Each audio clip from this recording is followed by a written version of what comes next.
নমস্কার, আমার নাম শুভধর। থ্রিল কোয়েস্ট চ্যানেলে আপনাদের সকলকে স্বাগত। এই ভিডিওটি করা শুধুমাত্র বর্তমান ইউটিউব ডিমনিটাইজেশন পলিসির জন্য। আমাদের এই কন্টেন্ট কোনো রকম যান্ত্রিক বা এআই ব্যবহার করে করা হয় না। আমি শুভধর, শুরু করছি আজকের গল্প। নমস্কার শ্রোতা বন্ধুরা, স্বাগত জানাই আপনাদের থ্রিল কোয়েস্টের রহস্য ঘেরা এক অজানা যাত্রায়, যেখানে প্রতিটি গল্প এক একটি ধাঁধা, আর প্রতিটি ধাঁধার আড়ালে লুকিয়ে থাকে অচেনা কোনো সত্য।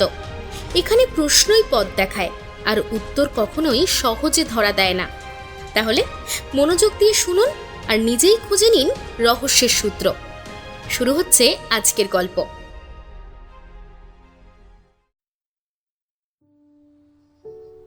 আজ শনিবার সকাল থেকে সূর্যদেব নিজের স্বমহিমায় আলো বিকিরণ করে চলেছেন। খুব বেশি দিন হবে না পয়লা বৈশাখ গেল। কখন যে হঠাৎ করে পুরাতন বছর চলে যায় এবং আগমন ঘটে নতুন বছরের, সেটা বুঝতে পারা যায় না। সময় আজও বয়ে চলেছে নিজের অমোঘ গতিতে। তবে এখন কিন্তু বাংলা নববর্ষের উদযাপনটা একটু পরিমাণ হলেও কমে গেছে বলে আমার মনে হয়। দেশে ইংরেজ শাসন শেষ হয়েছে, তবে ইংরেজি ক্যালেন্ডার এখনো নির্দ্বিধায় নিজের স্থান অধিকার করে বসে আছে। সবাই এখন ইংরেজি নিয়ে মাতামাতি করতে চায় আর কি। আমার যেন মনে হয় কয়েক বছর পর হয়তো এই বাংলা নববর্ষের দিনটায় বাঙালি ভুলে যাবে এবং উদযাপন করবে ইংরেজদের শেখানো ইংরেজি নিউ ইয়ার। ছোটবেলায় নববর্ষের দিনে মায়ের হাতের পিঠে হয়তো কেউ খেতে চাইবে না, তার জায়গায় হয়তো দখল করবে বিদেশি কেক। ইংরেজরা চলে গেলেও তাদের সংস্কৃতি কিন্তু এ দেশ ছাড়তে পারেনি। তবে আমার বিশ্বাস যা হয় ভালোর জন্যই হয়। সময়কে সময়ের মতো চলতে দেওয়াই উচিত। আজ আমি আবার আমাদের চেনা পরিচিত হ্যারিসন রোডের বৈঠকখানায় বসে বসে এইসব ভাবছি আর কি। ব্যোমকেশের হাতে এই কয়েকদিন যাবৎ খুব একটা নতুন কেস নেই। একটা এসেছিল, কিন্তু সেটা বাড়িতে বসে শুনেই সমাধান করে দিয়েছে। মাঝে মাঝে ওর এত বুদ্ধির পরিচয় পেয়ে বেশ গর্ব হয়, কারণ ও সবটাই উজাড় করে সমাজের অপরাধকে শেষ করতে। একজন সত্যান্বেষী এবং গোয়েন্দার মধ্যে যে কত বড় ফারাক রয়েছে সেটা ওকে দেখলেই বুঝতে পারা যায়। সে যাই হোক, আমার নতুন বই যেটা বেরোনোর কথা ছিল সেটা পয়লা বৈশাখের দিনই বের হয়ে গেছে। প্রকাশকেরও সেই রকম ভাবে এখন চাপ নেই, তাই মনের আনন্দে নিজের দিন অতিবাহিত করছি। এমন সময় পাশের টেবিলে ঠক করে একটা কিছু রাখার শব্দ পেলাম। দেখি পুঁটি নাম সেখানে অল্প একটু খিচুড়ি ভোগ নিয়ে এসে বাটিতে করে রেখেছে। দাদাবাবু, একটু প্রসাদ খান খেয়ে লন। বাজারের দিকে যখন যাই তখন দেখছিলাম রক্ষাকালী মায়ের মন্দিরে পুজো হইতাছে। এখন ফেরার সময় তাই ভোগ নিয়ে এলাম। আপনারা একটু খান, আমি খেয়ে এসেছি। সে অবশ্যই খাবো। অত্যন্ত ধন্যবাদ তোমায় পুটিরাম। সকাল সকাল যে মায়ের আশীর্বাদের প্রসাদ পাবো এটা ধারণা করতে পারিনি। যাই হোক, আমার বন্ধুটিকে দিয়েছো? হ্যাঁ হ্যাঁ, দিয়েছি। আপনারা খান, আমি বরং একটু চা করি, বুঝলেন? বলেই পুঁটিরাম রান্নাঘরের দিকে পা বাড়ালো। বাইরে তখন তপ্ত বৈশাখের গরম বাতাস লু বইছে। জানলার খড়খড়িগুলো আধ বোঝা করে দেওয়া হয়েছে যাতে বাইরের ধুলো আর রোদের তেজ ঘরে ঢুকতে না পারে। সিলিং ফ্যানটা অলসভাবে বনবন করে ঘুরছে, কিন্তু তার বাতাসও যেন আজ উত্তপ্ত। এই গরমকালের এই তো সমস্যা। আমি এইসব কথা ভাবছি, আমার বন্ধুটি যে কখন ঘরে প্রবেশ করেছে তা আমি বুঝতেই পারিনি। ব্যোমকেশ ঘরে প্রবেশ করে তার চিরন্তন আরাম কেদারাটিতে শরীর এলিয়ে দিয়ে এক মনে সিলিংয়ের দিকে তাকালো। তার হাতেও এখন ছোট একটা বাটি যাতে ধরা রয়েছে মায়ের প্রসাদ, এবং সে সেটার দিকে এক চামচ মুখে পুরে তৃপ্তির সুরে জানালো যে এ যেন অমৃতের সমান। সত্যি, ভোগের প্রসাদ সর্বদাই সুস্বাদু হয়।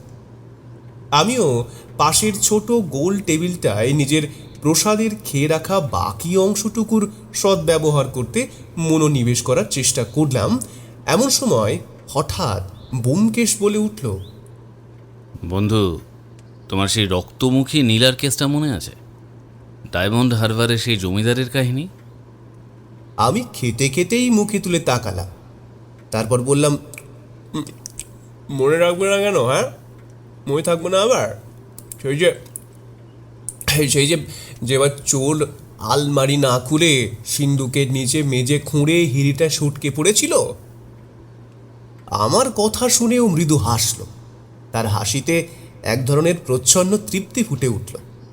সে চশমাটা খুলে পাঞ্জাবির কোণ দিয়ে মুছতে মুছতে বলল, ঠিক তাই, কিন্তু চোর যে সিন্দুকটা একবারও ছোঁয়নি তাতেই ছিল আসল কেরামতি। মানুষ সাধারণত যেটা সামনে দেখে সেটাকেই সত্য বলে ধরে নেয়, কিন্তু সত্য অনেক সময় তলে তলে বয়ে যায়, ঠিক ফাল্গুনে নদীর মতো।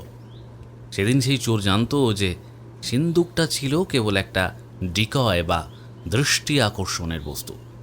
আসল কারসাজিটা ছিল মেঝের নিচে। আর সকাল থেকেই মনটা কেমন কু গাইছে। মনে হচ্ছে নতুন কোনো কেস হয়তো আমার দরজায় কড়া নাড়তে আসতে পারে। আমি হেসে ফেললাম। তোমার এই ষষ্ঠেন্দ্রিয় আবার কবে থেকে এত সজাগ হলো? হ্যাঁ, এই গরমে রহস্য বোধহয় ঝিমিয়ে পড়েছে, আর তুমি দেখছি বেশ ভালো ভবিষ্যৎ দেখতে শুরু করেছো।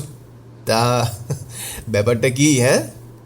ও কিছু একটা উত্তর দিতে যাচ্ছিল, কিন্তু তার আগেই পর্দার আড়াল থেকে পুঁটিরাম উদয় হলো। হাতে 2 কাপ চা আর একটা পুরনো পিতলের প্লেটে কয়েকটা বিস্কুট। চা রাখা মাত্রই তার সোঁদা গন্ধ আর আদার কড়া ঝাঁঝ ঘরটার ভ্যাবসা মেজাজটাকে কিছুটা হালকা করে দিল। চা খাও ভায়া, দেখবে শরীরটা চাঙ্গা হবে, বুঝলে? আমার কথা অত ধরতে হবে না, এমনিতেই তো কেস নেই, তার উপর আজ আবার মায়ের আশীর্বাদ পেয়েছি, তাই একটু। কথাটা শেষ করতে করতে ও একটা কাপ তুলে নিল নিজের হাতে, আর কিছু একটা বলতে যাচ্ছিল, কিন্তু ঠিক সেই সময় ঘরের নিস্তব্ধতা ভেঙে দরজার কলিং বেলটা কর্কশ শব্দে বেজে উঠল। একবার নয়, পর পর 3 বার। অধৈর্য এবং আতঙ্কে ভরা সেই শব্দ। পুঁটিরাম দরজা খুলে দিতেই ঘরে প্রবেশ করলেন এক বৃদ্ধ ভদ্রলোক। পরনে গরদের ধুতি আর মুগার পাঞ্জাবি, পায়ে চটি থাকলেও তাতে রাস্তার ধুলো মাখা। ভদ্রলোকের গায়ের রং এককালে ফর্সা ছিল বোঝা যায়, কিন্তু এখন ফ্যাকাশে হয়ে গেছে। তাঁর হাতে একটি রূপোর বাটি লাগানো লাঠি, আর থরথর করে কাঁপছে যেটি। ব্যোমকেশ কাপটা নামিয়ে রেখে সোজা হয়ে বসল। তার চোখ দুটো সেই মুহূর্তে হঠাৎ যেন বেশ তীক্ষ্ণ হয়ে উঠল। সে এক পলক আগন্তুককে মেপে নিয়ে বলল, আসুন রায়বাহাদুর নীলকণ্ঠবাবু, আসুন, বসুন বসুন। ভদ্রলোক অবাক হয়ে থমকে দাঁড়ালেন। আমার বন্ধুটির এই অদ্ভুত ক্ষমতাটার পরিচয় আমি অনেকবার পেয়েছি, আজও পেলাম। ওর এটা অভ্যাস, একজনকে একবার দেখেই ওনার সম্পর্কে অনেক তথ্য আবিষ্কার করে ফেলা। সবটাই অবশ্য কঠিন পর্যবেক্ষণ ক্ষমতার দ্বারা সম্ভব, কারণ লোকটিকে আমিও দেখছি, কিন্তু আমার চোখে কিন্তু সেই সব ধরা পড়ে না। আপনি আপনি আমাকে চেনেন? মানে আমরা কি আগে কখনো? সে একটু হাত নেড়ে তাকে চেয়ারে বসতে ইশারা করল, শান্ত স্বরে বলল, আপনি আমার বাড়িতে এসেছেন, এটাই আমার বড় সৌভাগ্য। আর ওই যে আপনার পাঞ্জাবির বাম দিকের পকেটে ঝোলানো সোনার চশমার খাপে এনএস খোদাই করা আছে, আর আপনার হাতের এই বিশেষ লাঠিটি ডালহৌসি স্কোয়ারের অ্যান্টিক ডিলাররা ছাড়া আর কেউ বিক্রি করে না। রায়বাহাদুর নীলকণ্ঠ সান্যাল ছাড়া কলকাতায় আর কার এমন শৌখিন প্রত্নতাত্ত্বিক জিনিস সংগ্রহ করার বাতিক আছে? ওর কথা শুনে ভদ্রলোক যেন আশার আলো দেখতে পেলেন। নীলকণ্ঠবাবু এবার ধপাস করে চেয়ারে বসে পড়লেন। তাঁর কপালে ঘামের বড় বড় বিন্দু ফুটে উঠেছে। তিনি রুদ্ধশ্বাসে বললেন, আপনি ঠিকই ধরেছেন ব্যোমকেশ বাবু, আমি বড় বিপদে পড়ে আপনার কাছে এসেছি। পুলিশকে জানাতে পারতাম, কিন্তু আমি কেন জানি না তাদের ঠিক ভরসা করতে পারছি না। আমি বহু লোকের কাছে আপনার অনেক প্রশংসা শুনেছি, তাই তো ছুটে এলাম আপনার কাছে। আপনাকে কিন্তু আমায় সাহায্য করতেই হবে, এটা আমার বিনীত অনুরোধ। আমি কৌতূহলী হয়ে একটু এগিয়ে বসলাম। আমার বন্ধুটি তখন ধীর স্থিরভাবে জিজ্ঞেস করল, বিপদটা কি? প্রাণের নাকি সম্পত্তির? যদি আপনি পুরোটা ভালোভাবে খুলে না বলেন, আপনাকে সাহায্য করব কেমন করে বলুন তো? আপনি বরং সময় নিয়ে আগে একটু শান্ত হন, তারপর আপনার সমস্যার কথা আমায় খুলে বলুন কেমন? আমি সবটা শুনে ভেবে বলবো আপনাকে সাহায্য করতে পারবো কিনা। এটাই আমার কাজের পদ্ধতি। ভদ্রলোক ওর কথায় যেন একটু আশ্বস্ত হলেন। তারপর হালকা স্বরে বললেন, তা সম্পত্তিরই বটে, কিন্তু কিন্তু তার ধরনটা অতি প্রাকৃতিক। এমনিতেই আমি কুসংস্কারে তেমন একটা বিশ্বাস করি না, কিন্তু কেন জানি না সেই বিশ্বাসে অটল থাকা এবার অসম্ভব হয়ে দাঁড়াচ্ছে। কথাটা বলে নীলকণ্ঠবাবু বড় একটা দীর্ঘশ্বাস ফেললেন। তারপর বললেন, আমার বাড়িতে চুরি হচ্ছে ব্যোমকেশবাবু। গত 3 সপ্তাহ ধরে প্রতি মঙ্গলবার রাতে আমার ব্যক্তিগত সংগ্রহশালা থেকে এই একটা একটা করে দুর্মূল্য বস্তু নিখোঁজ হয়ে যাচ্ছে। প্রথমবার গেল এই মোঘল আমলের একটা মোহর, তারপর একটা প্রাচীন হীরের নথ, আর গত রাতে গেল জয়পুরের মহারাজের উপহার দেওয়া একটা পান্নার আংটি। আর যে জিনিসগুলো চুরি হয়েছে সবকটার বাজার মূল্য সম্পর্কে তো আপনি বুঝতেই পারছেন। কিন্তু আমি এখনো একটা কথাই বুঝে উঠতে পারছি না যে চুরিটা করলো কে এবং কেন করলো আর কিভাবেই বা করলো। ও ভুরু কুঁচকে বলল, চুরির ধরনটা কেমন? আলমারি বা সিন্দুক ভেঙেছে? জিনিসগুলো তো সাধারণ জিনিস না, সুতরাং সেইগুলো যে এদিক ওদিক পড়ে থাকবে না। চোর নিশ্চিত কোনো উপায় অবলম্বন করে চুরি করেছে নিশ্চয়ই। সেটা একটু খুলে বলুন। নীলকণ্ঠবাবু দীর্ঘশ্বাস ফেলে বললেন, উপায় তো অবলম্বন হয়েছে, আর সেটাই তো আশ্চর্যের। আসলে আমার সংগ্রহশালাটি আমার শোবার ঘরের একদম লাগোয়া। ঘরের দরজা জানলা সব ভেতর থেকেই বন্ধ থাকে, চাবি থাকে আমার বালিশের নিচে। কিন্তু এই মঙ্গলবার সকালে উঠে দেখি আলমারি বন্ধ আছে, অথচ তার ভেতরকার জিনিস হাওয়া। তার মানে আপনি বলতে চাইছেন চোর আপনার ঘরে প্রবেশ করে চুরি করেছে, আর আপনার বাড়িতে পাহারা নেই? এত মূল্যবান সামগ্রী আপনার বাড়িতে আছে আর পাহারা থাকবে না, সেটা তো হতে পারে না। তা আছে, তবে সেটা বাড়ির বড় গেটে। এখানেই একজন চৌকিদার আছে, ওদেরও আমি জিজ্ঞেস করে দেখেছি। ওরা তো বলল কাউকে প্রবেশ করতে বা বেরোতেও দেখেনি। তবে আমার বাড়িটি অত্যন্ত বড়, সুতরাং বাড়ির পেছন দিক দিয়ে যদি কেউ ঢোকে সেটা হলেও হতে পারে। আমি বাধা দিয়ে বললাম, নিশ্চয়ই সেটাই হবে। আর ঘরের ভেতর কেউ হয়তো আগে থেকে লুকিয়েছিল বা কোনো কাজের লোক সাহায্য করেছে।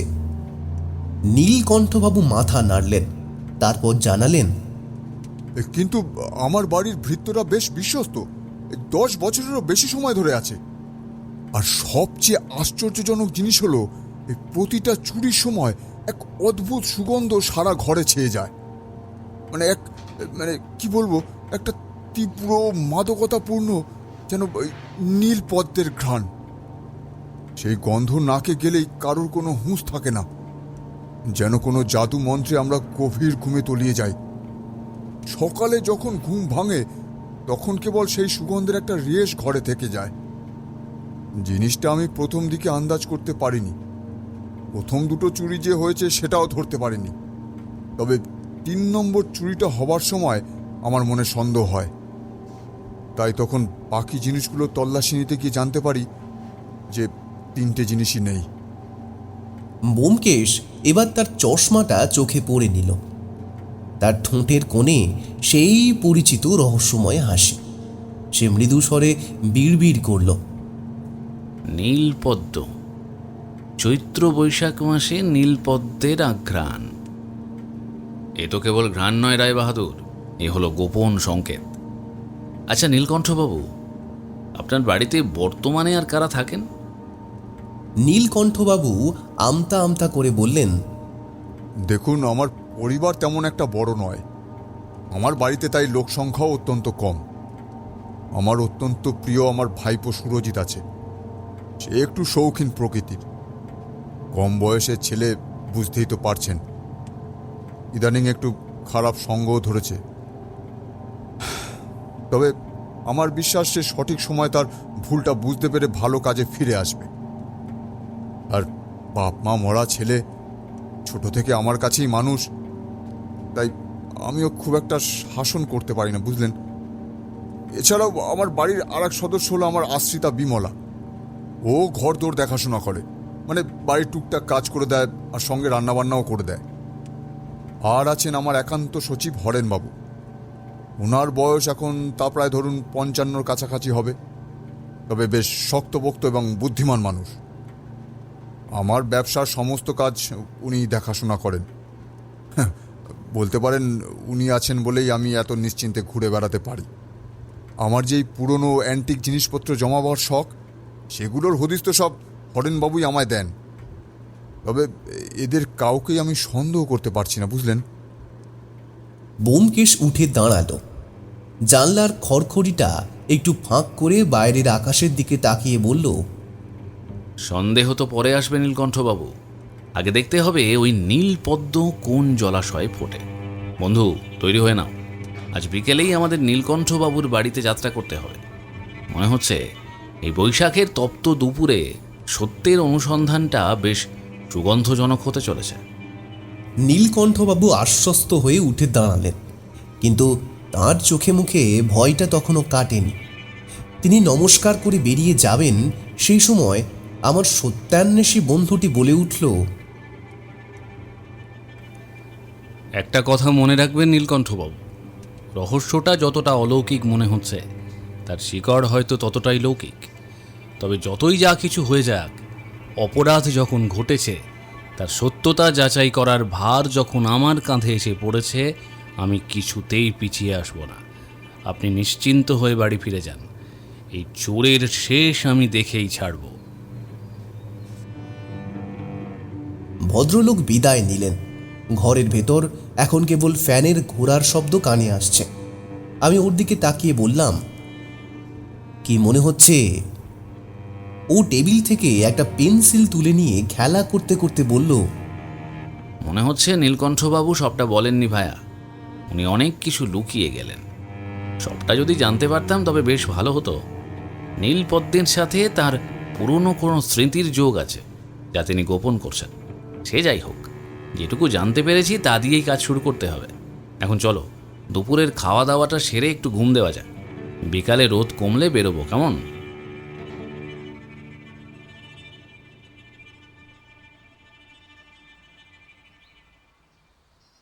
আজ বিকেলে রোদের তেজ যখন হালকা হলেও কমে এসেছে, আমি বিছানা ছেড়ে উঠে দেখি ব্যোমকেশ তৈরি হচ্ছে।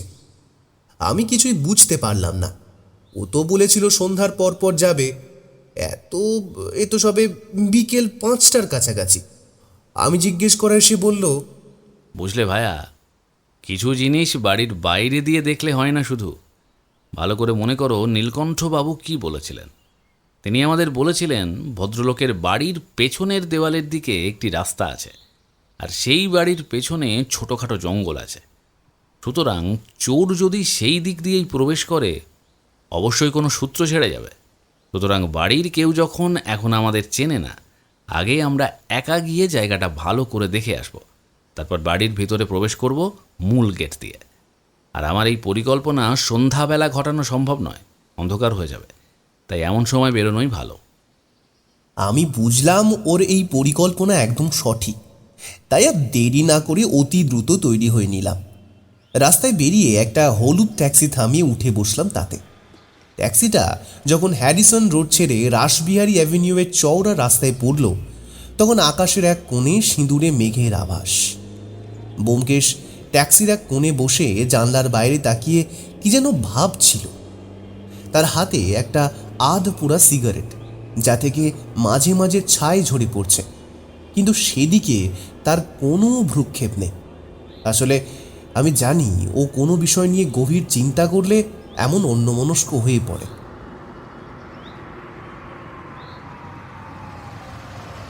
ট্যাক্সিটা যখন নীলকণ্ঠ ভবনের প্রকাণ্ড লোহার গেটের সামনে এসে দাঁড়ালো, তখন গোধূলির আলোয় বাড়িটাকে এক অদ্ভুত রহস্যপুরীর মতো মনে হলো।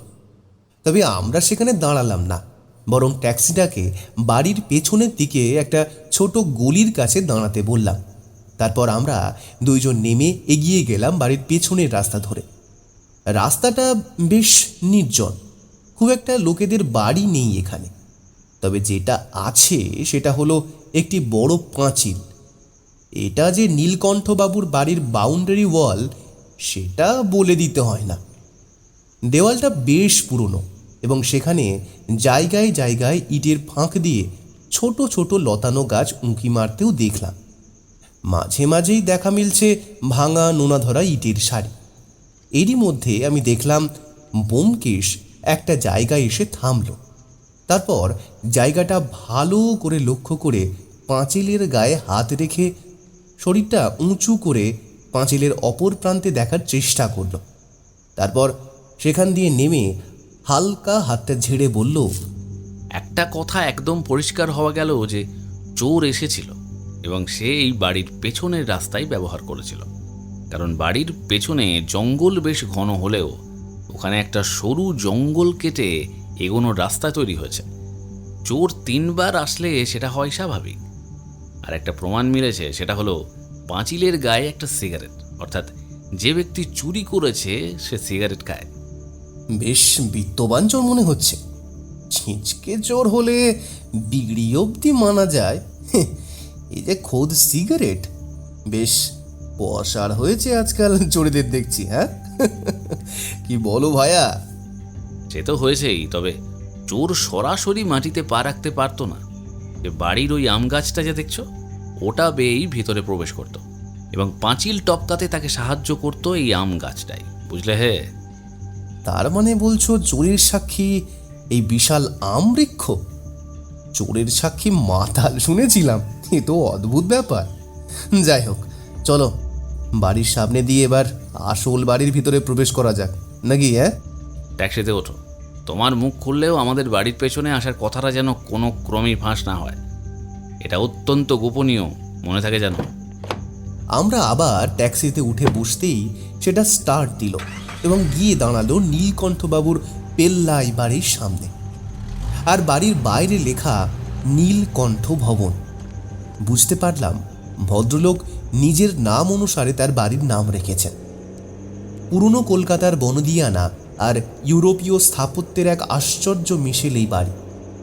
ফটক পেরিয়ে গাড়ি যখন নুড়ি বিছানো রাস্তা দিয়ে মূল পোর্টিকোর দিকে এগোচ্ছিল, তখন দুপাশের সাজানো বাগান দেখে নীলকণ্ঠবাবুর রুচির পরিচয় পাওয়া গেল। বাগানটা বেশ বড়, হরেক রকমের মরশুমি ফুল আর সযত্নে ছাঁটা পাতাবাহারি গাছ। তবে বাগানের এক কোণে সেই বিশাল আকার কৃষ্ণচূড়া গাছটি যেন প্রহরীর মতো দাঁড়িয়ে আছে, যার ডালগুলো দোতলার অলিন্দ স্পর্শ করতে চাইছে। বাড়িটির সদর দরজা সেগুন কাঠে, তাতে পিতলের কারুকার্য করা পাল্লা। একবার বেল চাপতেই একটি চাকর এসে দরজা খুলে দিল। বুঝতে পারলাম আমরা যে আসবো তা চাকরকে আগে থেকেই বলা ছিল। চাকরটি আমাদের ড্রয়িং রুমে বসতে বলল। আমরা যখন প্রবেশ করলাম তখন ড্রয়িং রুমে ঝকঝকে ঝাড় লণ্ঠনের আলোয় চারিদিক মায়াবী হয়ে উঠেছে। নীলকণ্ঠবাবু আমাদের জন্য অপেক্ষা করছিলেন নিজের ঘরে। তিনি এবার এসে আমাদের বসার ঘরে নিয়ে গেলেন।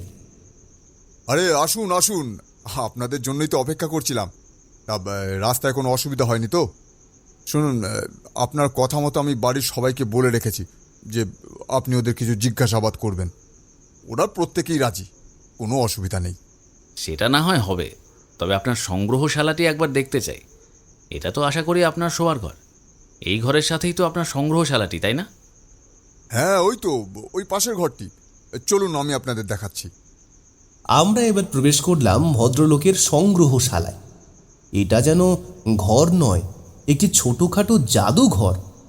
চারিদিকে দেয়ালে তৈলচিত্র, আলমারিতে থরে থরে সাজানো দুষ্প্রাপ্য মূর্তি আর রূপোর কারুকার্য করা তৈজসপত্র। ব্যোমকেশ ঘরটির চারিদিকে একবার চোখ বুলিয়ে মৃদু স্বরে বলল, নীলকণ্ঠবাবু, আপনার রুচি সত্যি ঈর্ষণীয়, কিন্তু এই প্রাচুর্যের মাঝখানে চোরের উপদ্রবটা বড্ড বেমানান। নীলকণ্ঠবাবু একটা দীর্ঘশ্বাস ফেলে বললেন, সেই কথাই তো ভাবছি। এখন আপনি আমার ভরসা। আমি বাড়ির সবাইকে বলে দিয়েছি আপনি আমার বন্ধুর ছেলে, ঘুরতে এসেছেন। আসলে গোয়েন্দা পরিচয় কেউ জানলে সবাই হয়তো সাবধান হয়ে যাবে। আমরা মাথা নেড়ে সায় দিলাম। তারপর ব্যোমকেশ বলল, এটা আপনি বেশ ভালো করেছেন, তবে এখন দেখা যাক আমার পরিচয় গোপন রাখা সম্ভব হয় কিনা। আচ্ছা, আপনারা আপনাদের কাজ করুন, আমি একটু আসছি। মানে ওই আপনাদের জন্য একটু জল খাবারের ব্যবস্থা করে গিয়ে। তা ওই সঙ্গে চা চলবে তো? চা অবশ্যই চলবে, তবে অন্য জিনিসগুলোর প্রয়োজন ছিল না। এ কি বলছেন? আপনারা আমার বাড়িতে প্রথমবার এসেছেন, ওসব কিছু আমি শুনবো না। আপনারা বরং বসুন, আমি আমার ভাইপোকে বরঞ্চ ডেকে দিই। বলেই ভদ্রলোক বেরিয়ে গেলেন সেই ঘর ছেড়ে। এমন সময় ব্যোমকেশ উঠে ভালো করে ঘুরে ঘুরে দেখতে থাকে এই ঘরটা যে বিভিন্ন রকমের জিনিস দিয়ে সাজানো হয়েছে দেখেই বোঝা যায় এতে রুচির ছাপ স্পষ্ট। আমরা জিনিসগুলো দেখছি এমন সময় দরজায় একজন কম বয়সী ছেলেকে দেখতে পেলাম। সিল্কের পাঞ্জাবি আর প্যান্ট পরে নীলকণ্ঠবাবুর ভাগ্নে যখন ঘরে ঢুকলো, তার সারা গা থেকে দামি ফরাসি আতরের গন্ধ বেরোচ্ছিল। সে আমাদের দেখে একটু অবজ্ঞার চোখে তাকালো। আমার বন্ধুটি সহজ গলায় জিজ্ঞেস করলো, নমস্কার সুরজিৎ, আমার পরিচয় ইতিমধ্যে তোমার কাকা হয়তো তোমায় দিয়ে দিয়েছেন। তোমার তো রাত জাগার অভ্যাস শুনলাম। আগের 3 সপ্তাহ মঙ্গলবার রাতে অদ্ভুত কোনো শব্দ বা গন্ধ তুমি পেয়েছো তোমার ঘরে বা বাড়ির কোথাও? হ্যাঁ, আপনার নাম শুনেছি। আপনি তো একজন ডিটেকটিভ। তবে এই বাড়িতে যে চুরি হয়েছে সেটার কেস আপনি সলভ করতে পারবেন না। আপনাকে দেখে তো মনেই হয় না। কথাটা আমার মনে তীরের মতো বাজলো। ব্যাপারটা যে আমার বন্ধু চ্যালেঞ্জের মতো নেবে সেটা বলতে হয় না। সুরজিৎ এবার আমাদের সামনে পকেট থেকে একটি রূপো সিগারেট কেস বের করে একটা সিগারেট ধরালো। তারপর সেটা জ্বালিয়ে সামান্য ধোঁয়া ছাড়লো। প্রথম কথা, তোমার মতো বয়সের ছেলেদের সাথে আমি তর্কে যেতে পছন্দ করি না। তবে তোমার একটা কথা জেনে রাখা উচিত, আমি ডিটেকটিভ নই, আমি একজন সত্যান্বেষী। আর এই বাড়িতে যে অপরাধ ঘটেছে তার সত্যতা যাচাই করার জন্য সব কিছু করতে আমি রাজি। আর তুমি কোনো শব্দ শুনেছো কিনা সেটা তো বললে না। শব্দ না তো। তবে কাকা ইদানিং যে নীলপদ্মের গল্পের কথা বলছেন ওটা ওর মনের ভুল বলেই আমার ধারণা। আমি রাতে নিজের ঘরে গ্রামাফোন শুনি, তারপর ঘুমিয়ে পড়ি। তাই চোর যদিও আসে সে তো কাকার ঘরে আসে, আমার ঘরে নয়। ব্যোমকেশ তার চোখের দিকে স্থির দৃষ্টিতে তাকিয়ে বলল, তোমার দিনার অঙ্কটা নাকি ইদানিং বেশ বেড়েছে। ডার্বির মাঠে ভাগ্য কি খুব একটা সুপ্রসন্ন নয়? কথাটা শুনে সুরজিৎ একটু থতমত খেয়ে গেল। তার চোখে মুখে বিরক্তি ফুটে উঠল। দেখুন, সেটা আমার একেবারেই ব্যক্তিগত ব্যাপার। তার সাথে চুরির কি সম্পর্ক? যদি আপনি আমায় সন্দেহ করছেন তবে সেটা সব থেকে বড় ভুল কাজ করছেন, ঠিক আছে? আমি উঠি।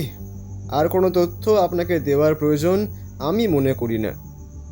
আপনি যখন ওই কি সত্যান্বেষী না কি যেন বললেন তা নিজেই খুঁজে বের করুন না। আর একটা কথা, আমার পেছনে টিকটিকিগিরি করার চেষ্টা করলে সেটার ফল কিন্তু মোটেও ভালো হবে না, কেমন? বলেই সুরজিৎ হাতে সিগারেটটায় একটা টান দিয়ে গট গট করে ঘর ছেড়ে বেরিয়ে গেল। এরপরই এলেন বিমলা দেবী।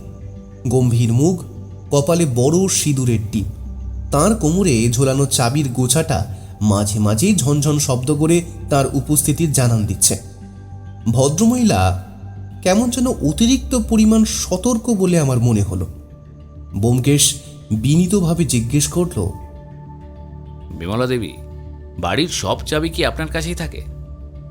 তিনি তীক্ষ্ণ গলায় বললেন, হ্যাঁ বাছা, আমি এই বাড়িতে আসার পর থেকে নীলকণ্ঠ দাদাই আমাকে সব দায়িত্ব দিয়েছেন। কোনোদিন তো একটা সুতোও হারায়নি। এখন যে কেন এমন হচ্ছে ঠাকুরই জানেন। আমার মনে হয় এ কোনো বাইরের লোকের কাজ নয়, বাড়ির ভেতরের কেউই অশুভ মতলব এঁটেছে। আপনি কি সুরজিৎকে সন্দেহ করছেন? আপনার কথায় কিন্তু সেটাই মনে হলো। কে কি করেছে আমি তা জানি না, তবে এই ছোকরার স্বভাব চরিত্র একদমই ভালো না। কাকার আদরের ভাইপো না? আচ্ছা, নীলকণ্ঠ বাবুর পর ওনার উত্তরসূরি কি একা সুরজিৎই? এই বাড়িতে আমারও ভাগ আছে, কিন্তু তোমার এই প্রশ্নের কারণ সেটা বুঝতে পারলাম না। তুমি বাপু চুরি তদন্ত করতে এসেছো, সেটা করো। জমির ভাগ জেনে তো তোমার কাজ নেই। হ্যাঁ, ঠিক আছে, তোমাদের যে জানার আছে আশা করি হয়ে গেছে। আমি এখন উঠি, সন্ধ্যা দিতে হবে। একটা শেষ প্রশ্ন করব আমি আপনাকে। আপনি কি রাতের বেলায় আপনার ঘরে বা এই বাড়িতে কোনো অদ্ভুত গন্ধ পান? আমি নিচতলায় থাকি, সেখানে তেমন কিছু পৌঁছয় না। তবে এই পদ্ম ফুলের গন্ধের কথা শুনে আমার গাটা কেমন ছমছম করে। ও ফুল তো দেবতার চরণে দেওয়া হয়, তা দিয়ে কি চোর আসে? এ হয়তো কোনো অশুভ কিছুর ইঙ্গিত হতে পারে। হে ভগবান, সবাইকে রক্ষা করো তুমি। বলেই ভদ্রমহিলা তার গায়ের আঁচলটা জড়িয়ে চলে গেলেন। তিনি বেরিয়ে যেতেই সব শেষে ডাক পড়ল হরেন বাবুর। ভদ্রলোকের বয়স 55 কাছাকাছি হবে। হাতে একটি ফাইল আর চোখে মোটা ফ্রেমের চশমা। ভদ্রলোকের চোখের দৃষ্টি বেশ দৃঢ়, সেটা বলে দিতে হয় না। তিনি ঘরে আসতেই ব্যোমকেশ জিজ্ঞেস করল, হরেনবাবু, আপনি তো নীলকণ্ঠ বাবুর সব হিসেবপত্র রাখেন। চুরির বস্তুগুলোর বর্তমান বাজার দর কেমন হবে? হরেনবাবু চশমাটা ঠিক করে বললেন, কম করে 50,000 টাকা তো হবেই। কিন্তু একটা বিষয় আপনি লক্ষ্য করেছেন, চোর কেবল সেই জিনিসগুলোই নিচ্ছে যা আকারে ছোট কিন্তু মূল্যে অনেক বেশি। অর্থাৎ চোর খুব অভিজ্ঞ। গোয়েন্দাগিরিতে তো আপনিও কম যান না মশাই। হ্যাঁ, জিনিসটা আমিও লক্ষ্য করেছি। আচ্ছা, একটা কথা বলুন তো, আপনার কি কাউকে সন্দেহ হয়? আপনি কি বাড়ির কারো নাম জানতে চাইলেন, নাকি বাইরের কারো? বাইরের কাউকে তার মানে সন্দেহ করা যায় বলছেন, তাই তো? অবশ্যই যায়, তাই তো বললাম। কিন্তু আমার বিশ্বাস, আমার বুদ্ধি থেকে আপনি অনেক বুদ্ধি বেশি ধরেন। সুতরাং বাকি তথ্য নিজেই খুঁজে বার করার চেষ্টা করুন, কেমন? হরেনবাবু, আপনি কি কোনো অদ্ভুত গন্ধ পেয়েছেন চুরির রাতগুলিতে? হ্যাঁ, পেয়েছিলাম। খুব মিষ্টি একটা নেশাসক্ত গন্ধ। তবে আমি রাতে খুব তাড়াতাড়ি ঘুমিয়ে পড়ি, সুতরাং একদিনই তা পেয়েছিলাম। আর যেদিন গন্ধটা পাই সেই দিন আমার ঘরের পিছনের জানলা দিয়ে রাতের অন্ধকারে একটা ছায়া মূর্তিকে লাফিয়ে বাড়ির পেছনের পাঁচিল টপকে পালিয়ে যেতে দেখি। ব্যাপারটা আপনি কাউকে জানাননি? আমার বয়স হয়েছে, তার উপর চোখে হালকা কম দেখি। সবাই যদি ভাবে আমি ভুল বকছি, তাই আর বলিনি। কিন্তু শেষ দিন যখন চুরিটা আবিষ্কার হলো, তখন আমি ব্যাপারটা একে একে দুই করতেই মিলে যায়। সেই রাতে কি সুরজিৎ বাড়িতেই ছিল? কাজটা যদি সে করে, অবশ্য সে নিজে করবে না। ভাড়াটে গুন্ডা আর মস্তানের তো আর অভাব নেই। তবে কাকার ঘরে চুরি করার মতন কাজ তার পক্ষে সম্ভব বলে আমার বিশ্বাস। ঠিক আছে, এখনকার মতো আপনার ছুটি, কেমন? পরে দরকার পড়লে অবশ্যই ডাকবো আপনাকে। সবার জেরা শেষ হওয়ার পর ব্যোমকেশ নীলকণ্ঠ বাবুর শোবার ঘরে গেল। ঘরটি দোতলায়। জানলার গ্রিলগুলো খুব কাছ থেকে পরীক্ষা করল সে। তারপর পকেট থেকে একটা সাদা রুমাল বের করে জানলার নিচের কার্নিশটা একবার মুছে নিল। দেখলাম রুমালে কালো রঙের কিছু সূক্ষ্ম গুঁড়ো লেগে আছে। সে জানলা দিয়ে বাইরে তাকিয়ে কৃষ্ণচূড়া গাছটার দিকে ইশারা করে বলল, আয়া, এই গাছটাই বোধহয় সব রহস্যের সাক্ষী। মানুষ কথা বলতে পারে না, কিন্তু প্রকৃতির ওপর দাগ রেখে যায়। কিছু সূত্র আবিষ্কার হয়েছে নতুন, তবে সবটাই এখন ধোঁয়া ধোঁয়া, বুঝলে? আমি অবাক হয়ে বললাম, কিন্তু গ্রিল তো অক্ষত। চোর কি জানলার ভেতর দিয়ে গলে ঢুকেছে? ব্যোমকেশ জানলার বাইরে ঝুলে থাকা একটা সরু ডালের দিকে আঙুল দিয়ে দেখালো। ডালটা জানলার খুব কাছে। সে রহস্যময়ভাবে বলল, আমাদের অপেক্ষা করতে হবে মঙ্গলবার রাতের জন্য। তবে তার আগে ওই নীল পদ্মের রহস্যটা সমাধান করার দরকার, বুঝলে ভাইয়া? চলো, আজকে বাড়ি যাওয়া যাক। তবে সেই সময়ে আমাদের বাড়ি যাওয়া হয়নি। কারণ আমাদের জন্য হাজির হয় গরম গরম লুচি এবং আলুর দম। ভদ্রলোক যে এই ব্যবস্থা করে রাখবেন সেটা কে জানে। আমরা সেটার সঠিক সদ্ব্যবহার করে ফিরে এলাম বাড়িতে। আজ হলো শনিবার, আর আমাদের অপেক্ষা করে থাকতে হবে মঙ্গলবারের জন্য। যে নিবিড় রহস্য জট পাকিয়ে চলেছে নীলকণ্ঠ ভবনের প্রতিটি দেওয়ালে, সেটার রহস্য উন্মোচন করার অপেক্ষায় দিন গুনতে শুরু করলাম আমি। আর ব্যোমকেশ জানিয়েছে সেই বাড়ির নীলকণ্ঠ বাবু ছাড়া সব কিছু না কিছু গোপন করার চেষ্টা করছে। এখন সময় বলবে কে আসল অপরাধী। দেখাই যাক। পরের দিন সকালেই ঘুম ভাঙল ব্যোমকেশের উত্তেজিত কণ্ঠস্বর শুনে। তখন বলতে গেলে ঘড়িতে বাজে 8টার কাছাকাছি। ভায়া ওঠো, ওঠো হে, আর কত ঘুমাবে? এদিকে বড় কাণ্ড ঘটে গেছে। নীলকণ্ঠ ভবনে খুন হয়েছে, আর কাল রাতেও চোর এসেছিল। আমাদের অতি দ্রুত সেখানে পৌঁছাতে হবে। ইতিমধ্যে হয়তো পুলিশ পৌঁছে গেছে সেখানে। ব্যোমকেশের কথা শুনে আমি তড়িঘড়ি উত্তেজিত হয়ে উঠে বসি। খুন শব্দটা আমার কানে যেতেই আমার মনের ভিতরটা কেমন যেন কুড়ি উঠল। আমি তৎক্ষণাৎ প্রশ্ন করলাম, কি হলো হে? হ্যাঁ, খুন? এই তো কাল সব ঠিক ছিল। তবে তবে খুনটা হলো কিভাবে, আর কেই বা খুন হলো? তুমি দ্রুত তৈরি হয়ে নাও, রাস্তায় যেতে যেতে একটা ট্যাক্সি ধরে নেব। সেখানেই সব প্রশ্ন করো তুমি, যা জানার আছে। এখন আর সময় নেই আমাদের হাতে। ওর কথা শোনা মাত্রই আমি অত্যন্ত দ্রুত নিজের পায়জামাটা চাপিয়ে নিলাম। পুঁটিরাম চা নিয়ে এসেছিল, কিন্তু সেটা খাওয়ার সুযোগ আমাদের হয়নি। বাড়ি থেকে রাস্তায় বেরিয়ে একটা ট্যাক্সি ডেকে থামালাম আমরা। তারপর সেটাকে নীলকণ্ঠবাবুর ঠিকানায় অত্যন্ত দ্রুত পৌঁছে দিতে বললাম।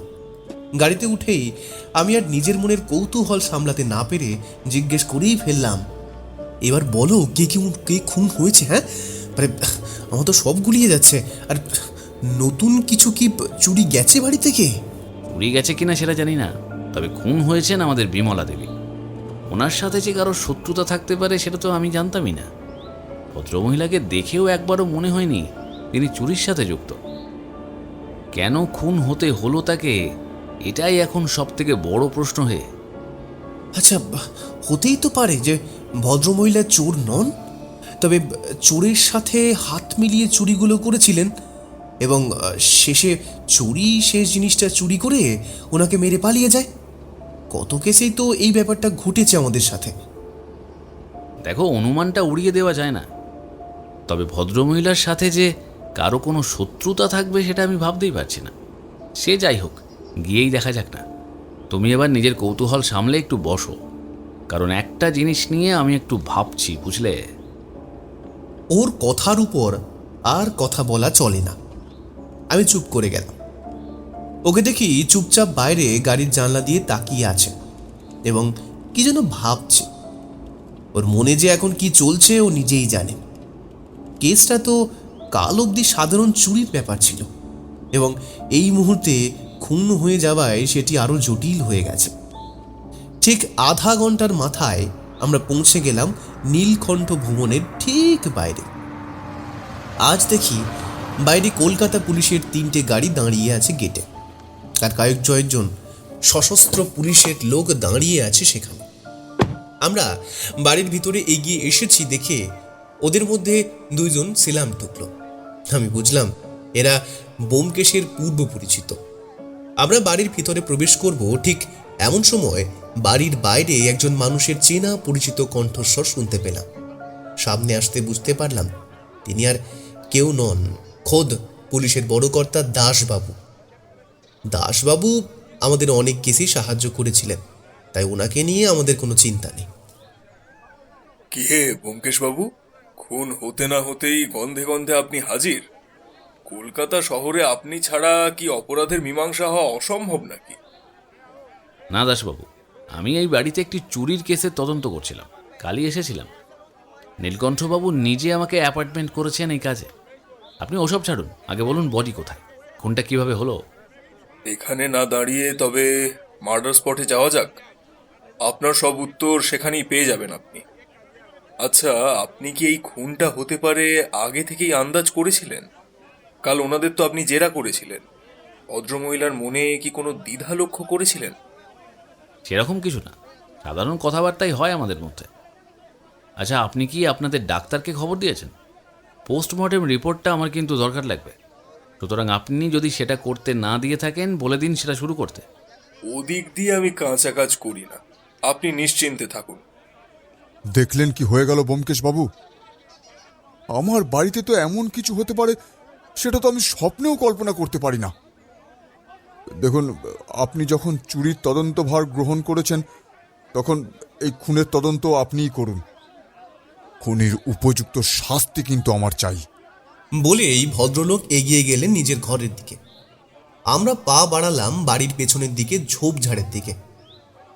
দাসবাবু আমাদের বললেন, ভদ্রমহিলা রোজ সকালে পুজো দেবার জন্য বাড়ির পেছনের একটি কৃষ্ণচূড়া গাছ থেকে এবং ছোট ছোট কয়েকটি টগর গাছ থেকে ফুল তুলতেন। আজও সেই রকমই ভোর ভোর তিনি ফুল তুলতে যান এবং আশা করা যাচ্ছে যে চোর হয়তো সেই সময় বাড়ির বাগানে ঘাপটি মেরে বসেছিল এবং বিমলা দেবী ওই চোরকে দেখে ফেলার জন্য চোরটা ওনাকে খুন করে। আর খুনটা হয়েছে অত্যন্ত সাধারণ উপায়ে। চোর বা খুনি যাই বলেন আপনারা, সে প্রথমে ওনাকে দেখে হাতে ছুরি নিয়ে আক্রমণ করে এবং গলার নলি কেটে হত্যা করে। তবে একটা বিষয় মাথায় রাখার আছে, উনি তো খুন হবার আগে চিৎকার করে সবাইকে ডেকে ঘুম তো ভাঙাতেই পারতেন।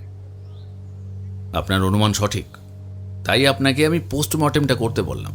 আচ্ছা, ওইখানে ঘটেছে ঘটনাটা তার মানে? আমরা এগিয়ে গেলাম মার্ডার স্পটে। ভদ্রমহিলার শরীরের দিকে যেন তাকানো যায় না। আজ ওনার পরনে একটি সাদা রঙের শাড়ি, সেটা এখন রক্তবর্ণ ধারণ করেছে। গলার নলিটা আততায়ী অত্যন্ত নির্মমভাবে কেটে দিয়েছে। আমি আর বেশিক্ষণ তাকিয়ে থাকতে পারলাম না, আমার গা যেন গুলিয়ে উঠল। তাই আমি দূর থেকে জিনিসগুলো পর্যবেক্ষণ করতে লাগলাম। ব্যোমকেশ এগিয়ে গেল বডির কাছে, তারপর চারপাশটা অত্যন্ত ভালো করে খুঁটিয়ে দেখতে লাগলো। সেখানে আশপাশের জায়গাটা এখন বেশ অগোছালো, কারণ ঝোপঝাড়গুলো এখন এলোমেলো হয়ে রয়েছে। বোঝা যায় আততায়ী অনুপ্রবেশ ঘটেছিল কালকে দেখা আমাদের বাড়ির পেছনের পাঁচিলের অংশ দিয়ে। জায়গাটা ভালো করে পরীক্ষা করার সময় আমরা আবিষ্কার করলাম একটা জিনিস। ব্যোমকেশ নিচু ঝুঁকে একটা অদ্ভুত ছোট জিনিস মাটি থেকে তুলে নিল, তারপর সেটা নিজের পকেটে চালান করে দিল। তারপর দাসবাবুর উদ্দেশ্যে বলল, এখনকার মতো আপনি বডিটা পোস্টমর্টেমে পাঠান, আমার যা দেখার দেখা হয়ে গেছে। চলুন, বাড়ির সবাইকে একবার করে জেরা করতে হবে, আর এই জেরা করার সময় আপনাদেরও সাহায্য আমার কাম্য। সবই ঠিক আছে, কিন্তু আপনি ওটা কি জিনিস আপনার পকেটে চালান করলেন? ওটা একটা জামার বোতাম। জিনিসটা আমার অত্যন্ত পরিচিত। কাল আমাদের সঙ্গে দেখা করতে আসার সময় হরেনবাবু এই জামাটি পরে এসেছিলেন। বোতামটা ওই জামারই, এটা আমার অনুমান। তবে এখনই লোকটাকে গ্রেপ্তার করা যাবে না, প্রমাণ আছে আমাদের হাতে, তবে যাচাই করাটা প্রথমে জরুরি। চলুন, জেরাটা শেষ করা যাক। এ আপনি কি বলছেন?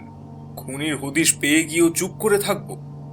এখনই লোকটাকে ধরে যদি থানায় পুরে 2 ঘা দেওয়া যায়, সব বেরিয়ে আসবে পেট থেকে। দেখবেন হয়তো ওই খুন করেছে বিমলা দেবীকে, আর ধস্তাধস্তির সময় বোতামটা জামা থেকে খুলে ছিঁড়ে পড়ে যায় মাটিতে। তবে আপনি যখন জিনিসটা গোপন রাখতে বলছেন, অবশ্যই আমি সেটা রাখবো। চলুন, জেরাটা সেরে আসা যাক। আমরা প্রবেশ করলাম বাড়ির ভেতরে। তবে ব্যোমকেশ কেন জানি না নীলকণ্ঠ বাবুকে এই জেরা থেকে সরিয়ে রাখতে বললেন। ওর মতে ভদ্রলোককে জেরা করে লাভ নেই, কারণ তিনি নাকি খুন করতেই পারেন না। কেন সেটা জিজ্ঞাসা করে সে জানায়, নীলকণ্ঠবাবু শক্তপোক্ত লোক হলেও ওনার বয়স এখন 55 থেকে 60-এর কাছাকাছি। তার উপর ভদ্রলোকের একটা রোগ আছে যেটা হয়তো তোমরা ধরতে পারোনি। ভদ্রলোকের পার্কিনসন্স ডিজিজ আছে। ওনার কিছু ধরার সময় হাত কাঁপে, এটা একটা স্নায়বিক ব্যাধি। তাই ছুরি ধরে অত্যন্ত নিপুণ হাতে খুন করাটা ওনার জন্য অসম্ভব। আর উনি যে ওষুধ খান সেই রোগের জন্য, তার প্রমাণ আমি পেয়েছি। ওর কথা মতো ওনাকে আমরা আমাদের সাসপেন্স লিস্ট থেকে বাদ দিয়ে রাখলাম। তবে বাড়িতে জেরা করতে গিয়ে জানা গেল যে সুরজিৎ বাড়ি নেই কাল রাত থেকে। সে নাকি কোনো ক্লাবে গিয়ে রাতের বেলা রঙিন জল এবং জুয়ার খেলায় মেতেছিল। ব্যোমকেশ দাসবাবুকে সুরজিতের খোঁজ নিতে বলল এবং এও বলে দিল তার অ্যালিবাই সম্পর্কে ভালো করে যাচাই করতে। সে কোন ক্লাবে গিয়েছিল, সেখানে রাতে কি কি করেছিল, সব ওর জানা দরকার। আমরা এবার হরেনবাবুর ঘরের দিকে এগিয়ে গেলাম। ভদ্রলোক তখন নিজের ঘরে বসে একটি হিসেবের খাতা উল্টে পাল্টে দেখছিলেন। আমাদের দেখে সতর্ক হয়ে বললেন, আপনারা এখানে? আমি কিন্তু সত্যি কথা বলছি, আমি এই খুনের ব্যাপারে কিছু জানি না। তবে আপনারা খুন হয়েছে যখন আমার কাছে আসবেন এটা জানা ছিল। খুনের সময় পুলিশ আন্দাজ করছে ওই ভোর 5টা নাগাদ। আপনি তখন কি করছিলেন একটু জানতে পারি? আমার সকালে ওঠার অভ্যেস কোনোদিনই ছিল না, সুতরাং আমি তখন গভীর নিদ্রায় ছিলাম। খুনের ঘটনা জানতে পারি সকালবেলা চাকরের ডাকে, তখন প্রায় বেলা 7:30টার কাছাকাছি। পুলিশে খবর কে দেয়, আপনি না নীলকণ্ঠবাবু? খবরটা আমিই দিই, কারণ নীলকণ্ঠবাবু বেশ ভেঙে পড়েছিলেন। আপনি এই চুরি এবং খুনের জন্য কি কাউকে সন্দেহ করেন? হ্যাঁ, অবশ্যই করি। আগের দিন আমি আপনাদের এই কথাটা জানাইনি, আজ মনে হলো ব্যাপারটা আপনাদের জানা দরকার। আর আমার সাথে নীলকণ্ঠবাবুও সহমত হবেন আমার বিশ্বাস। হ্যাঁ, বলুন বলুন, আপনি যা তথ্য দেবেন তাতেই আমাদের লাভ। ব্যবসার কাজে বড় বড় শত্রু তৈরি হয় আপনি জানেন ব্যোমকেশবাবু। নীলকণ্ঠবাবু ও একজন বিজনেস পার্টনার ছিল, তার নাম বিমলেন্দু চ্যাটার্জি।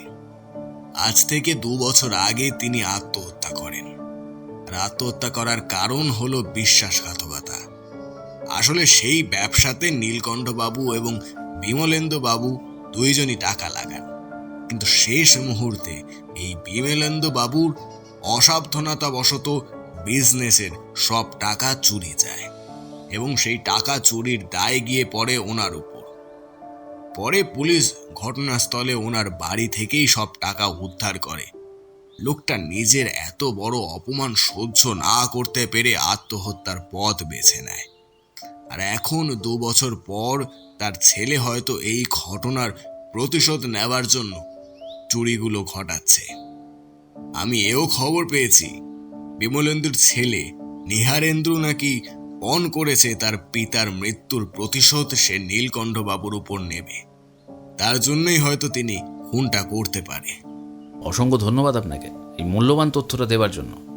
তবে আপনাকে আমি ছেড়ে দিলেও পুলিশ কিন্তু ছাড়বে না। ওদের আর কি জিজ্ঞেস করার আছে করবে আপনাকে, কারণ আপনি খুনি, ওরা এটা সন্দেহ করছেন। না না না না না, আমি খুন করিনি, আপনাদের কোথাও ভুল হচ্ছে। আপনার জামার ওই কলারের কাছের বোতামটা ঠিক কোথায় আমাকে একটু বলতে পারবেন হরেনবাবু? ভদ্রলোক একটু অন্য মনস্ক ছিলেন, তবে ওর কথা শোনা মাত্রই নিজের জামার বোতামের জায়গাটায় হাত বোলান, আর সেখানে সেটা আবিষ্কার না করতে পেরে চমকে ওঠেন। পেলেন না তো? আপনার জামার বোতামটা এখন আমার পকেটে। এই যে দাসবাবু, জিনিসটা আপনিই রাখুন। আর হ্যাঁ হরেনবাবু, এই বোতামটা উদ্ধার হয়েছে ওই মার্ডার স্পট থেকে, সুতরাং আপনাকে তো সন্দেহ করাটা সাধারণ ব্যাপার। না, এসব মিথ্যে, কেউ আমাকে ফাঁসাতে চাইছে। আপনি বিশ্বাস করুন, এই খুন আমি করিনি। আপনারা আসল খুনিকে খুঁজুন, আমায় ছেড়ে দিন। শুনুন হরেনবাবু, আপনি যদি কোনো অপরাধ না করেন তবে আমার উপর বিশ্বাস করুন। আমি একজন সত্যান্বেষী, সত্য অনুসন্ধান করা আমার কাজ। আপনি নিরপরাধ হলে আপনাকে বাঁচানো আমার দায়িত্ব। আমার ওপর এবং পুলিশের ওপর বিশ্বাস রাখুন। ঠিক আছে দাসবাবু, আমার কাজ মোটামুটি এখানেই শেষ। আপনি যদি নতুন কোনো তথ্য আবিষ্কার করেন তবে আমায় অবশ্যই জানাবেন। আমি উঠি, কেমন? চলো ভাইয়া, বাড়ির দিকে এগোনো যাক। কথাটা বলে নমস্কার জানিয়ে চেয়ার থেকে উঠে দাঁড়ালো ব্যোমকেশ। আমরা বেরিয়ে এলাম নীলকণ্ঠ ভবনের বাইরে। দাসবাবু আমাদের জন্য পুলিশ জিপের ব্যবস্থা করে রেখেছিলেন, সেটা ধরেই আমরা আমাদের বাড়িতে ফিরে এলাম। সেই দিন বিকালের আগে তেমন কিছু উল্লেখযোগ্য ঘটেনি। আমি তখন স্নান খাওয়া সেরে চুপচাপ নিজের ঘরে বসে খবরের কাগজটা দেখছিলাম। তবে ব্যোমকেশের ব্যবহারে কেমন যেন চাঞ্চল্য অনুভব করলাম। ও যেন কিছু একটা জিনিস ভাবছে, এবং সেই ভাবনার উদ্রেক হতেই ঘরের চারপাশে হেঁটে পায়চারি করছে। এই সময় ও খুব একটা কথা বলা পছন্দ করে না, তাই আমি নিজের কাজে মনোনিবেশ করাই ঠিক করলাম। ঠিক সেই সময় আমাদের অবাক করে ঘরের টেলিফোনটা ক্রিং ক্রিং শব্দে বেজে উঠল। হ্যালো, হ্যাঁ আমি বলছি। ও, আপনি বলছেন দাসবাবু? হ্যাঁ হ্যাঁ, ওই পোস্টমর্টেম রিপোর্ট কি এসেছে? এখানেও রাসায়নিক প্রয়োগ? ঠিক আছে, আমার অনুমানই সঠিক ছিল তার মানে। এখন রাখছি, কেমন? নতুন কোনো তথ্য আবিষ্কার করলে জানাবেন। ধন্যবাদ। বলে ব্যোমকেশ রিসিভারটা হালকা শব্দ করে নিচে নামিয়ে রাখল। তারপর আমার দিকে তাকিয়ে হালকা হাসল। ওর হাসি দেখে আন্দাজ করা যায় ও কিছু বুঝতে পেরেছে। কি হে, নতুন কোনো তথ্য আবিষ্কার করলে নাকি? তোমার মুখ তো তাই বলছে। সবটা খুলে বলো, আমার তো তর্স হয়েছে না। হ্যাঁ হ্যাঁ, সেটা তোমার হাঁড়ি চাচার মতো মুখ দেখেই বুঝতে পারছি। আসলে বিমলা দেবীর মৃত্যুর পোস্টমর্টেম রিপোর্ট এসেছে। পুলিশের ডাক্তার জানিয়েছে যে খুনটা হয়েছে আনুমানিক সকাল 5টার কাছাকাছি, আর ওনাকে আগে কোনো রাসায়নিক পদার্থ শুকিয়ে অজ্ঞান করা হয়েছিল। তাই আততায়ীকে দেখেও তিনি কোনো চিৎকার করতে পারেননি, আর সেই অজ্ঞান অবস্থাতেই ভদ্রমহিলাকে হত্যা করা হয়। এই হলো সমস্ত রিপোর্ট। ব্যাপারটা শোনা মাত্র আমার গায়ের লোম শিউরে উঠল। সত্যি, মানুষ কতটা নিচে নামলে এই কাজ করতে পারে। তার মানে চোর আর খুনি দুইজনই একই লোক। কারণ চোরও ওই জাতীয় রাসায়নিক পদার্থ নীলকণ্ঠবাবুর ঘরের সুগন্ধির সাথে মিলিয়ে ওনাকে বেহুঁশ করার চেষ্টা করেছে বারবার, আর কাল সেই জিনিসটাই ব্যবহার করে সে হত্যা করে বিমলা দেবীকে। হতে পারে ভাইয়া, তবে অন্য একটি অনুমানও আমার মনে ঘুরপাক খাচ্ছে। কারণ তুমি হয়তো ভুলে যাচ্ছ, হরেনবাবুর জামার বোতাম সেখানে পাওয়া গিয়েছিল, এবং খুন করার সুযোগ সব থেকে বেশি ওনার। সে যাই হোক, ওসব চিন্তা করে এখন কাজ নেই। এখন একটু গড়িয়ে নিই, বুঝলে? বিকেলে একবার বেরোতে হবে, কিছু কাজ আছে। কি কাজ? সেটা এখনই বলবার সময় হয়নি, তবে এইটুকু জেনে রাখো, বিকালে আমার একবার ছদ্মবেশ ধরতে হতে পারে। দাঁড়াও তো, একবার একটা ফোন করে নি, একটা বুদ্ধি মাথায় এলো। এটা চোরের জন্য জালপাতার বুদ্ধি। কথাটা বলে তৎক্ষণাৎ ও রিসিভারটা তুলে নিল। এইবার ফোনটা লাউডস্পিকারে থাকার দরুন বুঝতে পারলাম ফোনটা গেছে নীলকণ্ঠবাবুর কাছে। হ্যালো নীলকণ্ঠবাবু, আমি ব্যোমকেশ বলছি। আচ্ছা, একটা কথা বলুন তো, আপনার সংগ্রহে সব থেকে দামি এবং মূল্যবান সম্পদ বলতে কি আছে? দেখুন, আমার সবকটা জিনিসই অত্যন্ত মূল্যবান, আর আমি আমার সবকটা জিনিসকে মূল্য দিয়ে বিচারও করি না। তবে আপনি যখন জিজ্ঞাসা করছেন তবে বলি, আমার কাছে আকবরী সোনার যে মোহরটা রয়েছে, জিনিসটা খোদ মুঘল আমলের খাস জিনিস এবং পুরোটাই খাঁটি সোনার। আজকালকার বাজারে জিনিসটার দাম লাখ দেড়েক হলেও কম বলা হবে। ওটাই আমার সংগ্রহের সব থেকে মূল্যবান জিনিস। আর জিনিসটা আপনি কোথায় রাখেন? দেখুন, আমার ঘরে যেহেতু আমিই থাকি এবং বাইরেও পাহারা রয়েছে, তাই জিনিসটা ঘরের যে বড় গোদরেজের লকার আছে সেই লকারেই থাকে। সেখানে আরো কিছু দামি জিনিসপত্রের মধ্যে সোনার মোহরটি একটি লোহার ছোট সিন্দুকে থাকে। বুঝতে পারলাম, ঠিক আছে, আমি রাখছি। আর আমি আমার তরফ থেকেই তদন্ত চালিয়ে যাচ্ছি। আশা করছি খুব তাড়াতাড়ি অপরাধীকে ধরতে সক্ষম হব। ও হ্যাঁ, শেষ প্রশ্ন, আপনার ভাইপো মানে সুরজিৎ সে কি কাল রাতের পর বাড়ি ফিরেছে? হ্যাঁ, ফিরেছে, আর আসার সাথে সাথেই পুলিশ ওকে জেরাও করে গেছে। মানে আপনি ওকে আবার আলাদা করে জেরা করবেন নাকি? না না, ওটা পুলিশের কাজ। ঠিক আছে, ধন্যবাদ। কথাটা বলে ফোনটা রেখে দিল সে। আমি মনে মনে তখনও ভাবছি, কি ফাঁদের কথা বলল সে? কি অপরাধীকে হাতে নাতে ধরার জন্য এইসব জিজ্ঞেস করলো? ব্যাপারটা মাথায় না ঢোকায় আমি আমার কাজে মনোনিবেশ করলাম। আমার সত্যান্বেষী বন্ধুটি দেখলাম এবার বিছানার ওপর নিজের গা এলিয়ে দিয়ে শুয়ে পড়ল।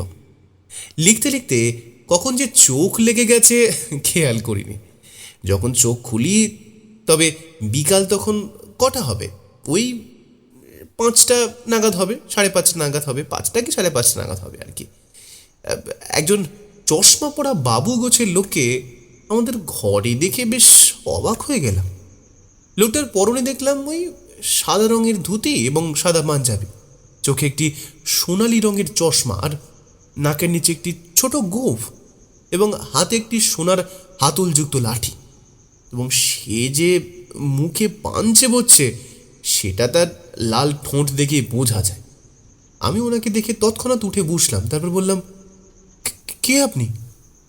আমাদের ঘরে আপনি কি করছেন? কাকে চাই? লোকটা দেখলাম কোনো উৎসাহ দেখালো না আমার কথায়। সে নিজের মতো নিজের পান খাওয়া চালু রাখলো। তারপর আমার দিকে তাকিয়ে বলল, কেয়া হুয়া বন্ধু, তুমি আমার এই ছদ্মবেশ ধরতে পারোনি যখন, কারো সাধ্য নেই আমায় চিনে ফেলার। এবার হিন্দিতে কথা বললেই মোটামুটি কেল্লা ফতে। হ্যাঁ, এই যে ব্যোমকেশ, ওকে দেখে তো চেনাই যাচ্ছে না। আমি তো এমন সাজসজ্জা দেখে তাজ্জব বনে গেছি। সত্যি ও পারেও বটে। এখন তো তুমি একাই যাবে আশা করি, তা বেরোচ্ছ কোথায়? বিমলেন্দুবাবুর ছেলে নিহারেন্দুবাবুকে একটু বাজিয়ে দেখতে। আমি খবর নিয়েছি লোকটা গভীর জলের মাছ, তবে টাকার লোভ সামলাতে পারবে না। এখন আমি বেরোই, কেমন? এসে সব বলবো। চলো, আসছি। ও যে কি ভাবে আর কি করে আমার মাথায় কিছুই প্রবেশ করে না। সত্যি কথা বলতে, কেস যখন খুব কঠিন হয়ে ওঠে তখন সেরকম ছদ্মবেশের ব্যবহার করে রহস্য উন্মোচনের জন্য যায় আর কি। আর এই ধনী শেঠজির বেশে যাওয়ার কারণ কি? নিশ্চয়ই কোনো না কোনো মতলব আছেই তার লোকটাকে ফাঁদে ফেলার জন্য। তবে কি নিহারেন্দুবাবুই চোর এবং খুনি? এত কিছু আর ভাবতে পারলাম না। আমি চুপচাপ মন দিলাম নিজের পড়ার কাজে। রাত যখন 8টার কাছাকাছি ব্যোমকেশ তখন ফিরল। ও যখন ঘরে প্রবেশ করেছে তখনই ওর দিকে তাকিয়ে বুঝতে পেরেছি ও কিছু একটা নতুন তথ্য আবিষ্কার করে ফিরেছে, কারণ তার মুখের কোণে লেগে রয়েছে এক চিলতে হাসি। কি বুঝলে? হ্যাঁ, এই নিহারেন্দুবাবুই চোর নাকি? হ্যাঁ হ্যাঁ, চোর তো বটেই, কারণ চুরি যাওয়া নীলকণ্ঠবাবুর একটা মাল উনি ভুল করে আমার সামনে বার করে ফেলেছিলেন। আমি ওনার কাছে এক ধনী ব্যবসায়ী সেজে যাই এবং তার কাছে থাকা সংগ্রহের জিনিসগুলো দেখতে চাই, এবং আমি জিনিসগুলো ভালো দাম দিয়ে কিনবো এটাই বলি। তিনি রাজি হয়ে যান। অনেক জিনিসের মধ্যে নীলকণ্ঠবাবুর একটি দামি জিনিসে আমার নজর যেতেই আমি বুঝতে পারি চুরিটা করেছেন উনি। তবে লোকটা যে খুন করতে পারে অথবা করতে পারে না সেটার আন্দাজ এখনো পাইনি, কিন্তু একটা টোপ ফেলে এসেছি আমি। আশা করছি মাছ জালে ধরা দেবেই। কেমন টোপ? কি বলো হে, সকালে নীলকণ্ঠবাবুকে জিজ্ঞেস করলাম না যে ওনার সংগ্রহে সব থেকে দামি কি আছে? ভদ্রলোক জানান আকবরী সোনার মোহর। সেটাই নিহারেন্দুবাবুর থেকে কিনবার অফার দিই আমি। আর চোর যদি উনিই হন তবে চুরি করতে সে আসবেই লোভে পড়ে। কিন্তু খুনের ব্যাপারটা? সবুর করো ভায়া, সবুর করো, সব জানতে পারবে, বুঝলে? এই দেখো 8টা বাজে, পুঁটিরাম এখনো চা দেয়নি তো। দিয়েছিল, তুমি নেই বলে আমি একাই খেয়ে নিয়েছি। দাঁড়াও, ওকে আরো 2 কাপ চা দিতে বলি। এই না বললে তুমি খেয়েছো? ওর কথা শুনে আমি একটু মুচকি হেসে বললাম, এক যাত্রার পৃথক ফল হয় শুনেছ? ব্যাপারটা ঠিক ওই রকমই। পুঁটিরামকে এটা বলে দিও যে আজ রাতে আমি রুটি খাবো, ও যেন রুটি বানায়, বুঝলে? আমি ওকে হ্যাঁ বলে ঘর থেকে এগিয়ে গেলাম রান্নাঘরের দিকে। তবে ও দেখলাম টেলিফোনের দিকে এগিয়ে গেল এবং কাকে যেন ফোন করলো। মনে মনে অনুমান করলাম এটা দাসবাবুই হবেন। রাত তখন কটা হবে? ওই 11:30টার কাছাকাছি। আমাদের রাতের খাওয়া দাওয়া মোটামুটিভাবে শেষ বলা চলে। ব্যোমকেশ তখনও ঘুমায়নি। ঘরের মধ্যে খালি পায়চারি করছে এবং একটা একটা করে সিগারেট ধ্বংস করে চলেছে। ঠিক এমন সময় 12টা বাজার সঙ্গে সঙ্গেই আমার বন্ধুটি দেখলাম ওপরের জামা কাপড় রাখার জায়গা থেকে নিজের একটা গাঢ় বাদামি রঙের শার্ট পরে নিল। তারপর আমার দিকে ফিরে আমার উদ্দেশ্যে বলল, তৈরি হয়ে নাও, আজ আমাদের রাতের নৈশব্দ অভিযান চালাতে হবে, বুঝলে ভাইয়া? আর দাসবাবু এসে গেছেন আশা করি একটু আগেই আমাদের গলির মুখে। একটু আগেই একটা গাড়ি থামার শব্দ শুনতে পেলাম। আজ রাত আমাদের জন্য অত্যন্ত গুরুত্বপূর্ণ, কারণ আজই আসল রহস্যের পর্দা ফাঁস হবে। আমি বুঝতে পারলাম এটা একটা অভিনব পরিকল্পনা, তাই আর বেশি কথা বাড়ালাম না। নিচে একটা শার্ট প্যান্ট পরে তৈরি হয়ে নিলাম। এমন রাতের অভিযানে ঢিলা ঢালা প্যান্ট জামা চলে না। আর আমিও নিজের একটি কালো রঙের শার্ট চাপিয়ে নিলাম। আমার বন্ধুটির সাথে সাথে থেকে আমি এটা বুঝেছি যে রাতের কোনো অভিযানের সময় হালকা রঙের জামা কাপড় পরা অত্যন্ত বেপরোয়া। তাই ওর শেখানো বিদ্যা আজ কাজে লাগিয়ে নিলাম। তড়িঘড়ি সিঁড়ি দিয়ে বেয়ে নিচে নিলাম। আমরা এগিয়ে গেলাম গলির মুখে, এবং সেখানে যেতেই বুঝতে পারলাম যে দাসবাবু সত্যিই ওনার জিপ নিয়ে এসে হাজির। ভদ্রলোক আমাদের দেখে একটা বড়সড় হাই তুলে বললেন, কি হে সত্যান্বেষী মশাই, আপনি যে এবার আমাদের ঘুমো কেড়ে নেবেন দেখছি। সত্যি আপনি পারেনও বটে। আগে বললে ওই ব্যাটার ছেলে নিহারেন্দুকে ফাটকে পুরে দুটো একটা দিলেই সব চোরাই মাল বের করে দিত। ওকে অ্যারেস্ট করা তো আমাদের বাঁ হাতের খেল। বাঁ হাতের খেল পরে দেখাবেন। ওই যে চোর সেটা প্রমাণ করতেন কিভাবে? চোরাই মাল ও কোথায় লুকিয়ে রাখলে আপনাদের জন্য তা পাওয়া সম্ভব? আমি খবর নিয়ে দেখে এসেছি চোরাই মাল ওর কাছেই আছে। আর সোজাসুজি আর চোরকে নিজের হাতে ধরার থেকে বড় প্রমাণ কি থাকতে পারে বলুন তো? এবার কথা না বাড়িয়ে জিপে উঠুন। চোর বাবাজি যদি আমাদের আগে পৌঁছে যায় তাহলে মুশকিল। সেই কথাটিও অবশ্যই ঠিক। ঠিক আছে, চলুন এগোনো যাক। আর আমার সাথে আরো 5 জন সশস্ত্র পুলিশ বাহিনী আছে যারা আপনাদের এই অভিযানে সাহায্য করবেন। আর একটা কথা বলুন, কোনটা কি ওই নিহারেন্দুই করেছে নাকি হরেন বাবু? এখন এইটুকু জেনে রাখুন, চোর আর খুনি আলাদা লোক। সুতরাং আপনার উত্তর পেয়ে গেছেন আশা করি।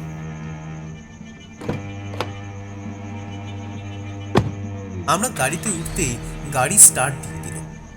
রাতের কলকাতা বেশ নিঝুম এবং রাস্তা মোটামুটিভাবে গাড়ি ঘোড়াহীন।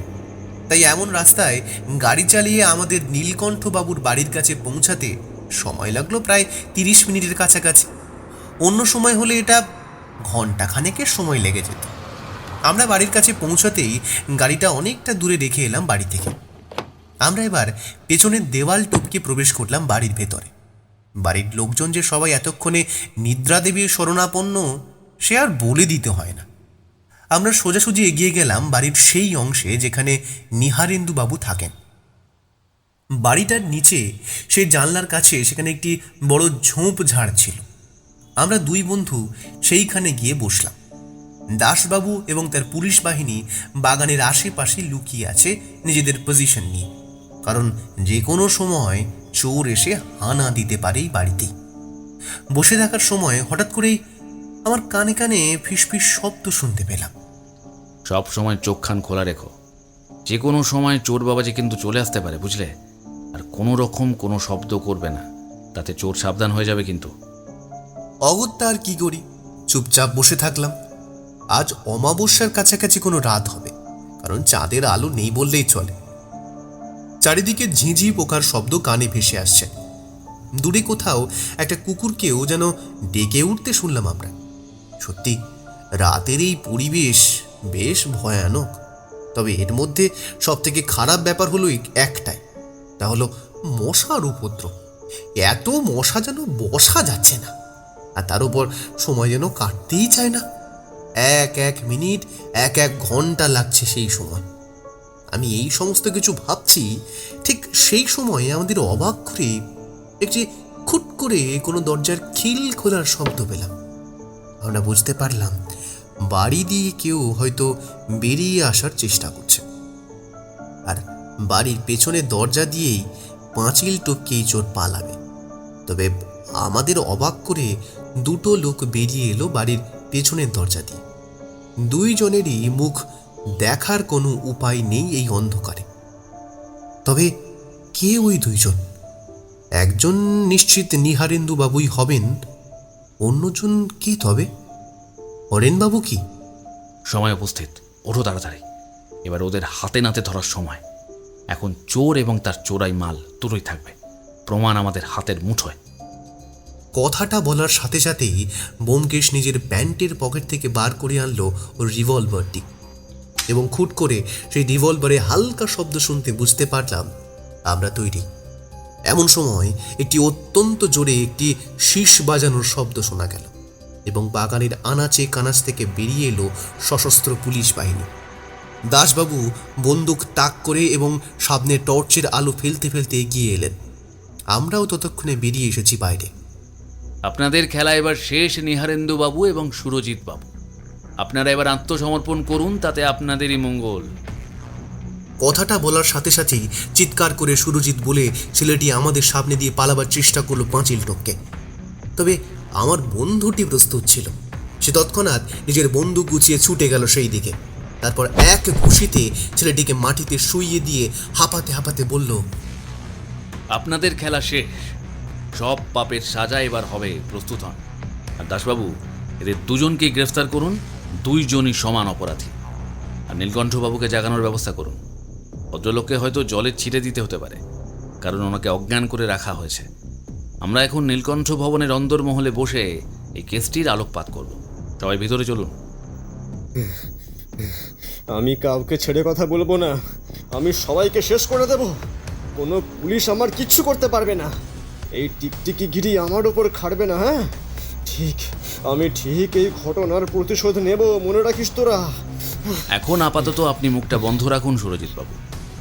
জেলে গিয়ে কি করবেন সেটার পঞ্চবার্ষিকী পরিকল্পনা এখন করে তো লাভ নেই। এখন বরং জেলের বাইরের হাওয়া বাতাস কেমন একটু উপভোগ করে নিন।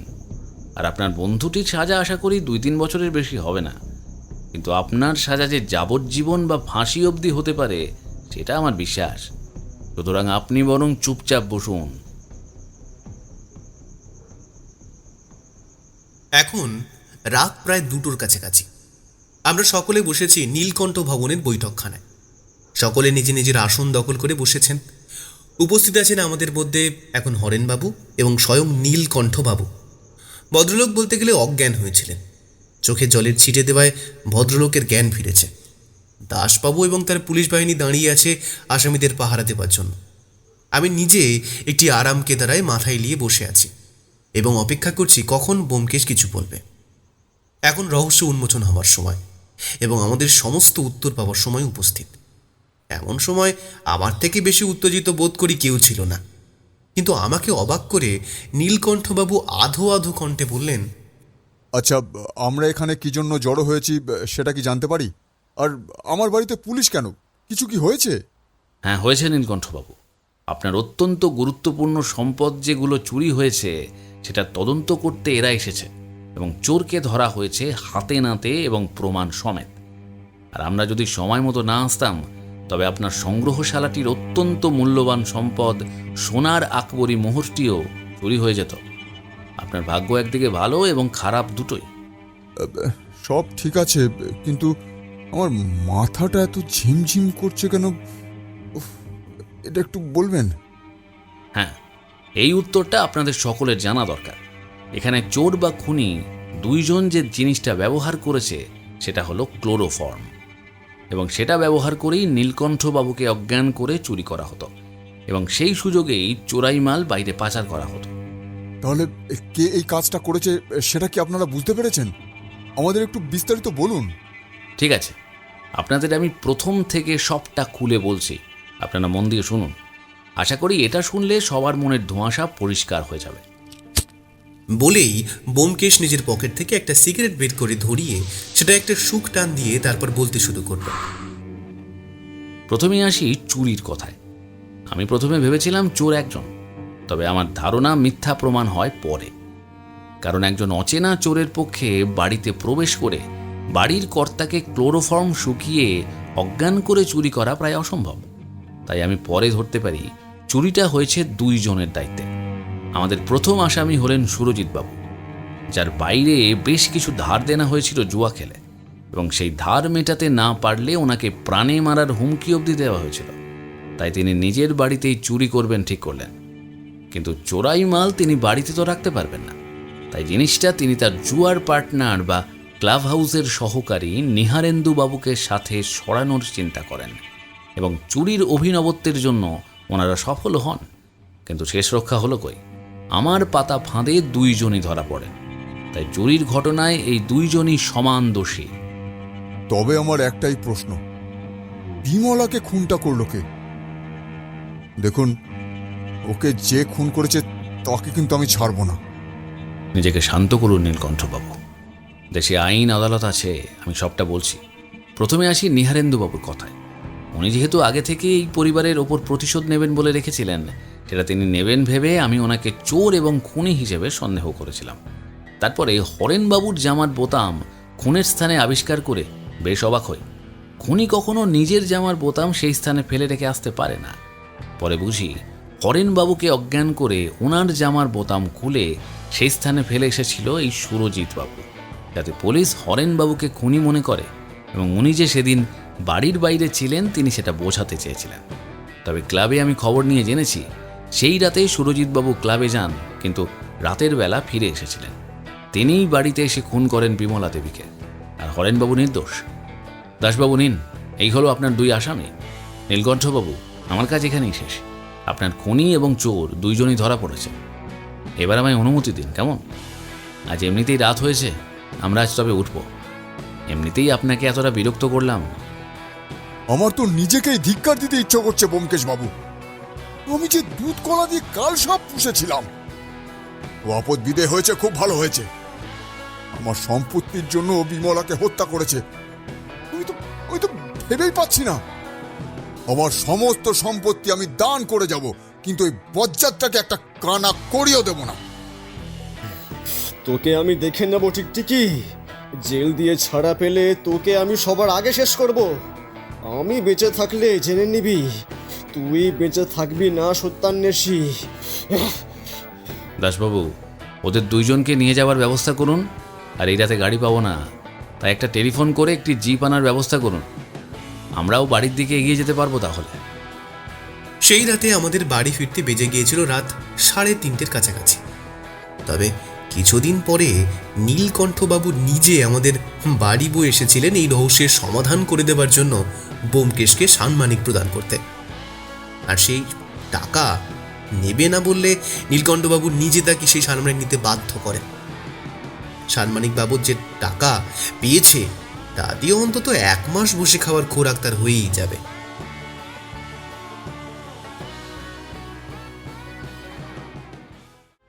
আপনি শুনছিলেন থ্রিল কোয়েস্ট। আজকের গল্পটি আপনার কেমন লাগলো তা অবশ্যই কমেন্ট করবেন।